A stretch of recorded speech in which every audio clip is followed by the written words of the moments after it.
Hey everyone, welcome back to another video. आप देख रहे हो डिकोड द लॉ और मैं हूं पापिया। आज इस वीडियो में मैं आपको बताऊंगी इंडियन एविडेंस एक्ट क्या है, इसके अंदर एक्चुअल में क्या है, क्या काम करता है। एंड हमारे ह्यूमन बॉडी में जैसे एक स्केलेटन रहता है, उसके अंदर हार्ट, किडनी, ये सब कुछ रहता है ना। तो इंडियन एविडेंस एक्ट का स्केलेटन क्या है, इसको ही आज हम लोग इस वीडियो में डिटेल में समझेंगे। और कौन सा इंपॉर्टेंट क्वेश्चंस आपको जुडिशरी एग्जामिनेशन में पूछा जा सकता है इस लेक्चर 1 से, वो भी हम लोग एक साथ में ही कवर करते चलेंगे। तो चलिए शुरू करते हैं।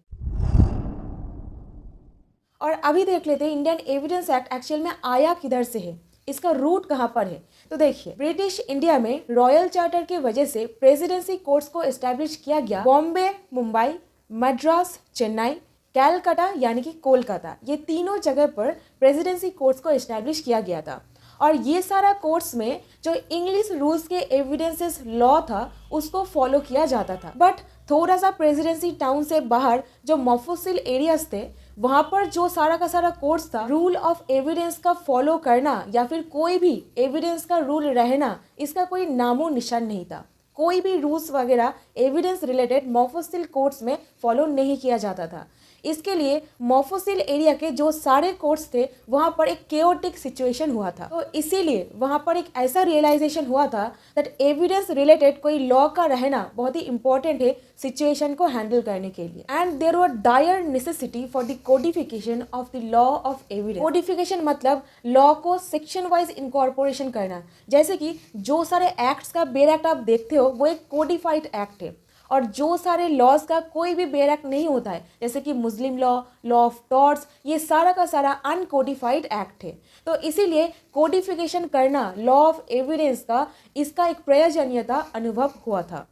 और इसके बाद 1687 में जो कॉन्स्टिट्यूशन ऑफ मेयर कोर्ट्स था, वहाँ पर ईस्ट इंडिया कंपनी जो सारा कॉन्स्टिट्यूशन बनाए थे उसको फॉलो किया जाता था। और इसके बाद जो चार्टर 1726 था, ये इंग्लिश कॉमन लॉ को इंडिया में लाए। एंड ये जो चार्टर था, इसके अंदर जो सिविल एंड टेस्टामेंटरी जुरिस्डिक्शन था, इसको एक्सटेंड किया जाता था।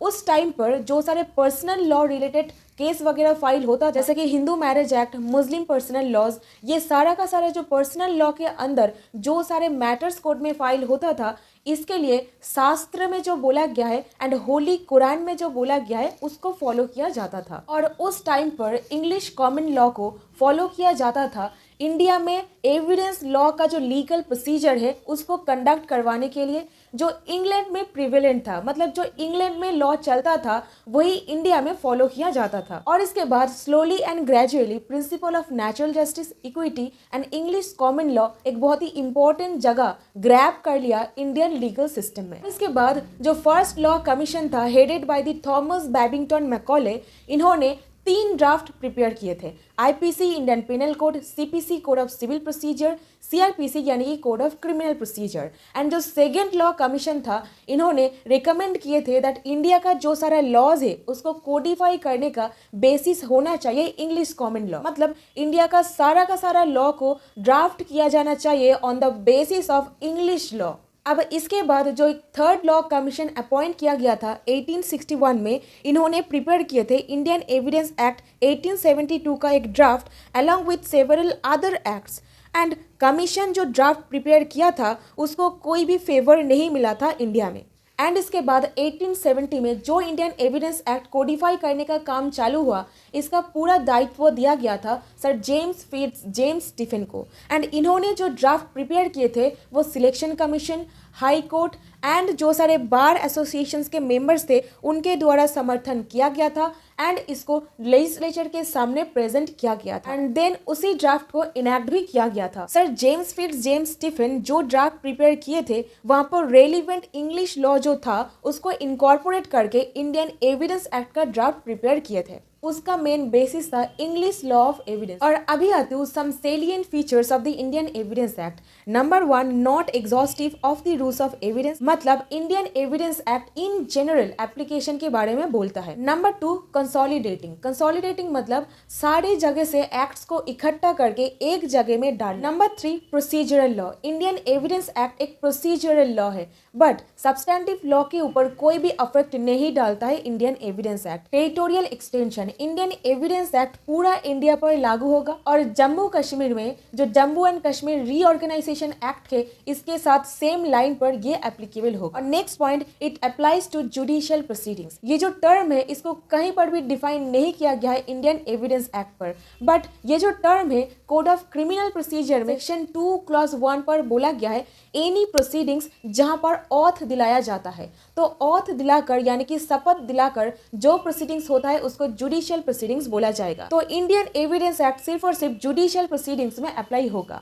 और अभी कुछ एक्ट्स के बारे में जान लेते हैं जहां पर इंडियन एविडेंस एक्ट लागू होगा। Number 1, army act, naval discipline act, the Indian navy discipline act और एयरफोर्स एक्ट। ये सारा का सारा एक्ट में इंडियन एविडेंस एक्ट आराम से लागू हो जाएगा। और इसी के साथ foreign exchange regulation act as per the judgment given in the case of Shanti Prasad Jain versus director of enforcement and representation of peoples act 1955, यहाँ पर भी इंडियन एविडेंस एक्ट लागू होगा। तो कैलाश वर्सेस नानकू ये केस में सुप्रीम कोर्ट के द्वारा बोला गया था election petition file under section 87 clause 2 of the representation of peoples act, यहाँ पर भी इंडियन एविडेंस एक्ट लागू होगा। अभी कुछ ऐसा सिचुएशन देखते हैं जहां पर इंडियन एविडेंस एक्ट अप्लाई नहीं होता है।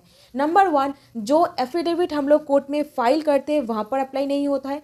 नंबर 2, जो आर्बिट्रेटर प्रोसीडिंग्स कंडक्ट करवाते हैं वहां पर अप्लाई नहीं होता है। नंबर 3, जो इंक्वायरीज कंडक्ट करवाया जाता है ट्राइब्यूनल्स के द्वारा वहां पर भी इंडियन एविडेंस एक्ट अप्लाई नहीं होता है। Next salient point is discretion of the court. Although Indian evidence act में कौन सा सेक्शन पर कौन सा पर्टिकुलर फैक्ट रेलिवेंट होगा, कौन सा चीज़ एक कॉम्पिटेंट एविडेंस माना जाएगा, इसके बारे में डिटेल प्रोविजन दिया गया है, बट फुल डिस्क्रिप्शन दिया गया है कोर्ट के ऊपर दैट कोर्ट उस पर्टिकुलर एविडेंस को एक्सेप्ट करना चाहेंगे या फिर नहीं चाहेंगे। फॉर एग्जाम्पल, नार्को टेस्ट ये एक ऐसा टेस्ट है जिसके बारे में Indian evidence act absolutely silent है।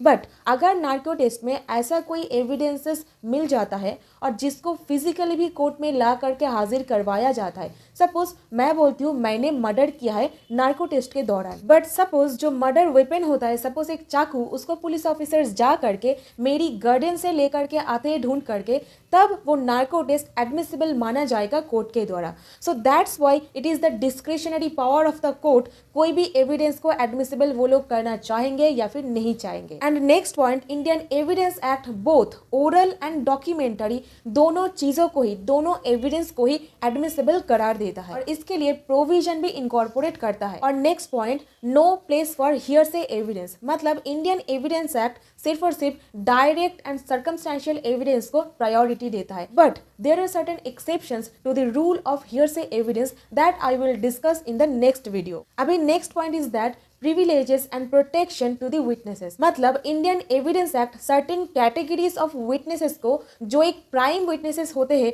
उनको प्रोटेक्शन एंड कुछ प्रिविलेजेस भी देता है। And next point is that lex 40, that is law of the forum of the nation. Lex 40 का एक सिंपल एग्जांपल लेते हैं। सपोज इंडिया में कोई मर्डर हुआ है और उस मर्डर को प्रूव करने के लिए जो सारे एविडेंसेस कोर्ट में प्रोड्यूस किया जाएगा और वो गवर्न होगा इंडिया में जो लॉ ऑफ एविडेंस को फॉलो किया जाता है उसके द्वारा।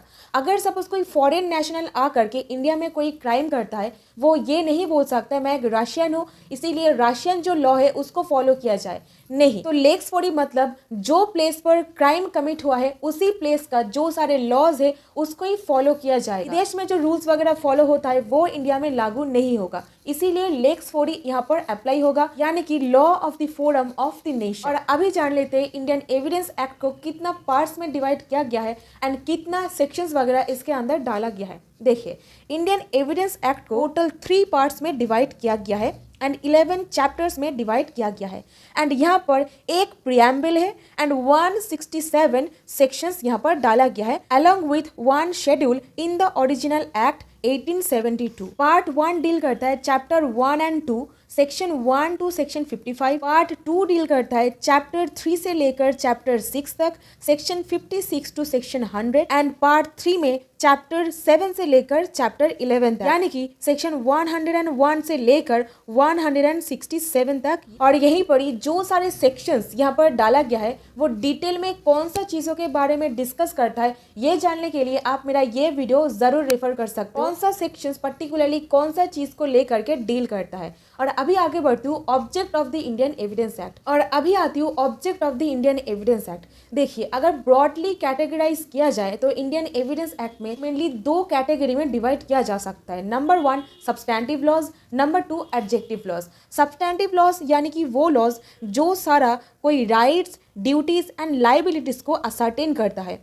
एंड एडजेक्टिव लॉज मतलब जो डिफाइन करता है pleading and procedure by which substantive laws are applied in practice. मतलब जो सारे सब्सटैंटिव लॉ है उसको एप्लीकेबल करने के लिए जो सारे एक्ट्स, जो सारे प्रोसीजर्स को फॉलो किया जाएगा वही होता है एडजेक्टिव लॉज। इसीलिए इंडियन एविडेंस एक्ट का मेन उद्देश्य है administer justice in civil and criminal dispute. और इसी बीच में अगर इंडियन एविडेंस एक्ट का ऑब्जेक्ट को थोड़ा सा एक अलग तरीके से समझे, उसका ऑब्जेक्ट हो सकता है नंबर 1 एक कॉम्पिटेंट विटनेस किसको बोला जाएगा, नंबर 2 बर्डन ऑफ प्रूफ किसके ऊपर लाई करेगा, जेन्युइननेस ऑफ द डॉक्यूमेंट किसको एक कोजेंट एविडेंस बोला जाएगा। ये सब कुछ चीज के बारे में इंडियन एविडेंस एक्ट डिटेल में डिस्कस करता है।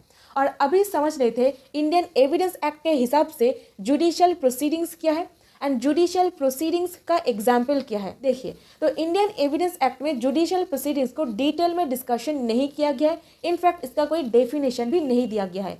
बट सीआरपीसी में सेक्शन 2 क्लॉज 1 डील करता है ऑथ के ऊपर, यानी कि शपथ दिला करके जो सारा का सारा प्रोसीडिंग्स होता है उसको ही जुडिशियल प्रोसीडिंग्स बोला जाता है। और अभी कुछ एग्जाम्पल देख लेते हैं जुडिशियल प्रोसीडिंग्स किसको कहा जाएगा। नंबर 1 द प्रोसीडिंग्स इन और before any court are judicial proceedings. Number 2 a trial before a court material is a judicial proceeding and executive proceedings is a judicial proceedings. Appointment of a commissioner or a receiver is a judicial proceedings. And last one every proceedings जहाँ पर evidences लिया जाता है उसको एक judicial proceedings बोला जाएगा। और अभी कुछ example देख लेते हैं जिसको judicial proceedings नहीं बोला जाता है। So number 1 an inquiry conducted under section 176 of the CRPC, an inquiry under section 340 of the CRPC. Next, a departmental inquiry is not a legal proceeding. Next, a statement recorded by the magistrate during the course of investigation, that is section 164 of the CRPC, जिसको हम लोग judicial confession बोलते हैं, वो एक judicial proceedings नहीं है। और अभी जान लेते कोर्ट का मतलब क्या है। कोर्ट मतलब इंग्लैंड में बोला जाता था किंग्स पैलेस, यानी कि राजा का राजप्रासाद। बट हर एक कोर्ट में 3 कंपोनेंट्स रहता है। Number 1 actor, number 2 reus, number 3 judex. तो एक्टर मतलब प्लेंटिफ, मतलब जो कंप्लेंट करता है, और रियस मतलब डिफेंडेंट, एंड जुडिक्स मतलब जुडिशियल पावर। तो ये 3 कंपोनेंट्स हर एक कोर्ट में रहता है। तो कोर्ट का मतलब ये भी होता है जहाँ से हम लोगों को जस्टिस मिलता है, जो हम लोगों को एडमिनिस्टर करता है जस्टिस, यानी कि एक ऐसा अथॉरिटी जो हम लोगों को न्याय प्रोवाइड करेगा। और अगर इंडियन एविडेंस एक्ट पर देखा जाए तो कोर्ट मतलब ऑल जजेस, ऑल मैजिस्ट्रेट इंक्लूड होंगे, but except arbitrators, arbitrators include नहीं होंगे। और यहीं पर अगर 69th लॉ कमीशन के रिपोर्ट देखा जाए तो वहां पर 5 टेस्ट के बारे में बोला गया था। 5 टेस्ट ये डिटरमाइन करने के लिए कोई एक पर्सन या फिर बॉडी वो एक कोर्ट है या फिर नहीं है। नंबर 1 जो जुडिशियल फंक्शन एक सॉवरेन से फ्लो होता है या फिर नहीं। Number 2 test of definitive judgement. Number 3 test of legal power to take evidence. Number 4 test of judicial power of being a part of the judiciary. और नंबर 5 एक टेस्ट जो एक्सरसाइज कर रहा है एक कोर्ट जो एक सिविल कोर्ट या फिर रेवेन्यू कोर्ट नहीं है। और अभी कुछ एग्जाम्पल्स देख लेते हैं जिसको कोर्ट बोला जाएगा। Number 1 election tribunal under MP municipalities act. Number 2 accidental claims tribunal under motor vehicle act 1939। Number 3 assistant collector acting under section 134 of the excise act. Number 4 the rent controller under the UP Urban Buildings Regulation of Letting Rent and Eviction Act 1972. And last one the magistrate making the inquiry for committing a case to the court of session. ये सारा examples को माना जाएगा एक judicial proceedings in a court. अभी देख लेते हैं कौन सा प्रोसीडिंग्स को एक judicial proceedings before a court नहीं माना जाता है। Number 1, the proceedings before the income tax authority. Number 2, proceedings under the competent of courts act. Number 3, proceedings of the collector of central access. Number 4, proceedings of regional transport authority. Number 5, magistrate holding preliminary inquiry under section 164 of the code of criminal procedure. ये सारा का सारा चीज को एक judicial proceedings in a court माना नहीं जाएगा। और अभी देख लेते हैं एविडेंस ये शब्द का मतलब क्या है। एविडेंस ये जो टर्म है कि एक लैटिन शब्द एविडेंशिया इससे आया है। इसका मतलब the state of being evident that is plain apparent clear. Next Latin term is that evidence evidere. इसका मतलब so clearly, to make plain, certain और टू प्रूव। विगमोर बोलता है एविडेंस मतलब any knowledgeable facts, group of facts not to legal or logical principle considered with a view to its being offered before a legal tribunal for the purpose of producing a persuasion, positive or negative, on the part of a tribunal as to the truth of a proposition not of law or of logic on which the determination of a tribunal is to be asked। इसका मतलब कोई भी knowledgeable facts, बहुत सारा group of facts भी हो सकता है जहाँ पर एक से अधिक facts होंगे and legal and logical principle वहां पर रहेंगे एंड जिसको कंसिडर किया जाएगा कोर्ट के द्वारा और ट्राइब्यूनल के द्वारा, जिसके हिसाब से किसी को पनिशमेंट दिया जा सके, पॉजिटिव और negative on the part of the tribunal, and एक ऐसा प्रपोजिशन जो सच को बोलता है, मतलब ट्रूथ को दिखाता है। अगर हम लोग section 3 of the Indian evidence act देखें तो ये बोलता है यहाँ पर दोनों तरीके का एविडेंस यानी कि ओरल एविडेंस और डॉक्यूमेंट्री एविडेंस दोनों ही इनकॉर्पोरेट होगा। Section 3 subsection 1 of the Indian evidence act बोलता है all statements which the court permits or requires to be made before it by witness। मतलब कोई भी स्टेटमेंट जो किया जा रहा है एक विटनेस के द्वारा कोर्ट के सामने in relation to a matter of fact, जो एक मैटर ऑफ फैक्ट से कनेक्शन रखता है, under inquiry such statements are called oral evidence. और जहां पर उस स्टेटमेंट से रिलेटेड एक इंक्वायरी चल रहा है उसको एक ओरल एविडेंस बोला जाएगा। अभी सबसेक्शन 2 बोलता है all documents including electronic records produced for the inspection of the court. मतलब जो सारे डॉक्यूमेंट्स कोर्ट में प्रोड्यूस किया गया है इंक्लूडिंग इलेक्ट्रॉनिक रिकॉर्ड। सपोज कोई फोन कन्वर्सेशन, कोई टेप रिकॉर्डिंग में कोई कन्वर्सेशन है, इसको कोर्ट में प्रोड्यूस किया जा रहा है तो इसको भी एविडेंस के परव्यू में लाया जाएगा और इसको बोला जाएगा डॉक्यूमेंटरी एविडेंस। और अभी देख लेते हैं कुछ ऐसा एग्जाम्पल जिसको एक एविडेंस नहीं कहा जाएगा। नंबर 1, जो अफिडेविट हम लोग कोर्ट में जा करके फाइल करते हैं under section 3 of the evidence act, उसको एविडेंस नहीं बोला जाएगा। नेक्स्ट पॉइंट, कोई भी न्यूज़पेपर आइटम्स वो खुद ब खुद एक एविडेंस नहीं बन जाता है। And next example is that जो स्टेटमेंट रिकॉर्ड किया जाता है under section 154 that is FIR, वो भी एक एविडेंस नहीं होता है, उसको कॉरोबोरेशन एंड कॉन्ट्राडिक्शन किया जाता है, उसके बाद ही उसका एविडेंशियरी वैल्यू डिसाइड होता है। And another example is that pleadings do not constitute evidence. Next, report of medical officer without statement on auth. मतलब एक रिपोर्ट जो एक मेडिकल ऑफिसर दे रहा है कोई भी ऑथ लिए बिना, उसको एविडेंस नहीं बोला जाएगा। एंड इसी के साथ सेक्शन 313 ऑफ द CRPC यानी कि 313 CRPC का जो प्रोविजन है ये भी एक एविडेंस नहीं होता है जो स्टोरी ऑफ द एक्यूज्ड के बारे में डील करता है। एंड इसी के साथ evidences collected by the police officer during the course of investigation. मतलब पुलिस ऑफिसर इन्वेस्टिगेशन करने के दौरान जो सारे एविडेंसेस कलेक्ट करते हैं उसको एविडेंस नहीं कहा जाएगा। रंजीत सिंह वर्सेस स्टेट इस केस में ये बताया गया था। और अभी देख लेते हैं classification of the evidence. Number 1, oral और डॉक्यूमेंटरी। ओरल मतलब जो हम लोग मुंह से बोलते हैं और डॉक्यूमेंटरी मतलब जो कुछ भी रिटन फॉर्म में हो सकता है या फिर इंक्लूडिंग इलेक्ट्रॉनिक रिकॉर्ड्स, उसको भी एक डॉक्यूमेंटरी एविडेंस बोला जाता है। नेक्स्ट 1, प्राइमरी मतलब ओरिजिनल और सेकेंडरी मतलब अनओरिजिनल। इसको बोला गया है section 62 and section 63 of the evidence act. Original मतलब एकदम डायरेक्ट एविडेंस, मतलब बेस्ड एविडेंस, जो एविडेंस डायरेक्टली एकदम कोर्ट में प्रोड्यूस किया गया है for the purpose of inspection. कोई भी एक डॉक्यूमेंट जिसको एक्चुअल में प्रोड्यूस किया गया है, और अनओरिजिनल यानी कि सेकेंडरी मतलब उसका कोई भी कॉपी हो सकता है, ठीक है। और नेक्स्ट वन पर्सनल यानी कि डायरेक्ट, और मटेरियल यानी कि रियल।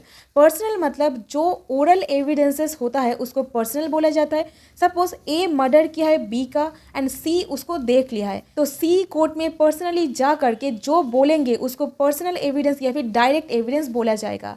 और मटेरियल यानी कि रियल मतलब एक ब्लड शेडेड नाइफ, खून लगा हुआ चाकू या फिर ब्लड स्टेन्ड क्लॉथ जो होता है, इसको ही बोला जाता है रियल और material evidence. Next is that direct और पॉजिटिव एंड इनडायरेक्ट और सर्कमस्टेंशियल। डायरेक्ट मतलब विटनेस कोर्ट में जा करके जो टेस्टिमनी दे रहा है उसको डायरेक्ट बोला जाएगा। और सर्कमस्टेंशियल एविडेंस मतलब जिस एविडेंस से हम लोग एक लॉजिकल इन्फरेंस ड्रॉ कर सकते हैं उसको एक सर्कमस्टेंशियल एविडेंस बोला जाएगा। इसको एक एग्जाम्पल से समझते हैं। सपोज ए मर्डर कर रहा है बी का, और सी जो है वो एक चीखने का आवाज सुनता है, और बी का जो नेबर है वो भी उसको भागते हुए देखा था एक चाकू लेकर के। तो यहाँ पर ये नेबर एंड जो चीखते हुए सुना है यानी कि सी, इसका जो एविडेंस होगा, टेस्टिमनी होगा, इसको एक सर्कमस्टेंशियल एविडेंस बोला जाएगा। क्योंकि अगर सपोज चाकू लेकर के भागते हुए देखे और यहीं पर अगर कोई एक्सपर्ट बोल दे चाकू से मारने की दौरान ही उनका डेथ हुआ है, तो इसको एक सर्कमस्टेंशियल एविडेंस माना जाएगा, यानी कि यहाँ से हम लोग एक रीजनेबल इन्फरेंस ड्रॉ कर सकेंगे। और next type is that substantive evidence और नॉन सब्सटेंटिव। सब्सटेंटिव मतलब जिसके ऊपर रिलायंस प्लेस करके हम लोग किसी को भी पनिशमेंट दे सकते हैं। It corroborates with the other evidences, इसके साथ कोरोबोरेट किया जाता है अदर एविडेंसेस को। एंड नॉन सब्सटेंटिव मतलब इसके साथ कोरोबोरेट किया जाता है सब्सटेंटिव एविडेंसेस का to increase its credibility. Substantive evidence का एक कनेक्शन बनाया जाता है, यानी कि कोरोबोरेट या फिर कॉन्ट्राडिक्ट किया जाता है इसका जो क्रेडिबिलिटी है इसको इंक्रीज करने के लिए। अभी positive and negative evidence. Positive मतलब जो एक फैक्ट को प्रूव करता है। पॉजिटिव का एग्जांपल हो सकता है मैरिज सर्टिफिकेट या फिर मैरिज का फोटो। पॉजिटिव एविडेंस को ऑल्सो एफर्मेटिव एविडेंस भी बोला जाता है, जैसे कि marriage certificate and marriage photographs. Negative evidence मतलब जिसको एड्यूस किया जाता है एक non existence of a fact को प्रूफ करने के लिए। नेगेटिव एविडेंस इन जनरल एक बहुत ही वीक तरह की एविडेंस होता है। और next based and inferior evidence. Based मतलब जो विटनेस कोर्ट में जा करके देता है, कोई भी डॉक्यूमेंट्स हो सकता है। और इंफीरियर मतलब कोई भी कॉपी ऑफ अ डॉक्यूमेंट, यानी कि जीरोक्स कॉपी वगैरह हो सकता है। और next type is that presumptive और प्राइमा फेसी। प्रिजम्पटिव एविडेंस मतलब इसको यूजुअली स्टैट्यूट के तरफ से डिक्लेयर किया जाता है as sufficient evidence of a fact. Section 82 of the Indian penal code ये डॉली इन टपक्स के बारे में डील करता है। मतलब nothing is an offence which is done by a child under 7 years of age. मतलब अगर कोई चाइल्ड जिसका उम्र है 7 साल से नीचे अगर वो कोई क्राइम कमिट कर देता है वो एक ऑफेंस माना नहीं जाएगा। So under 7 years of age it is no crime.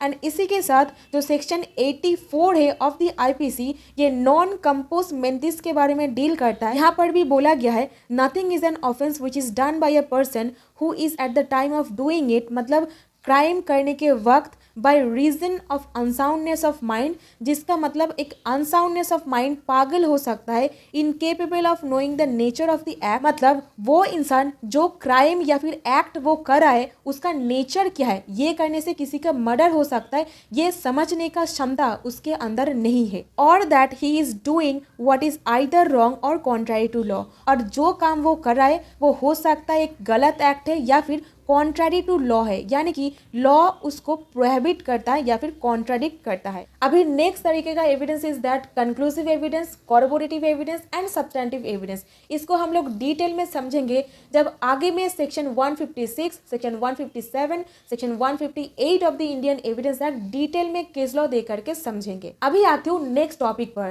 That is very important. यहाँ से जुडिशियरी एग्जामिनेशन में क्वेश्चन पूछा जाता है, that is prove, disprove and not prove. अगर ये फ्लो चार्ट जो स्क्रीन पर आपको दिखाऊंगी ये आप नोट डाउन करके रख लोगे तो इसको आसानी से आप समझ सकोगे। नंबर 1 प्रूफ मतलब जो फैक्ट प्रूव हो गया है, ठीक है ना। और डिसप्रूफ मतलब when the court does not believe in the existence of a fact. मतलब कोर्ट जब बिलीव नहीं करता है एक फैक्ट का एग्जिस्टेंस में, it is said to be disproof, तब उस फैक्ट को बोला जाएगा डिसप्रूफ। एंड नॉट प्रूफ मतलब ये प्रूफ एंड डिसप्रूफ इसके बीच पर आता है, मतलब when it is neither proof nor disproof. अगर ये फ्लो चार्ट आप एकदम दिमाग में बिठा लोगे तो आप ये तीनों चीज़ों को आसानी से समझ सकोगे एंड याद भी रख सकोगे।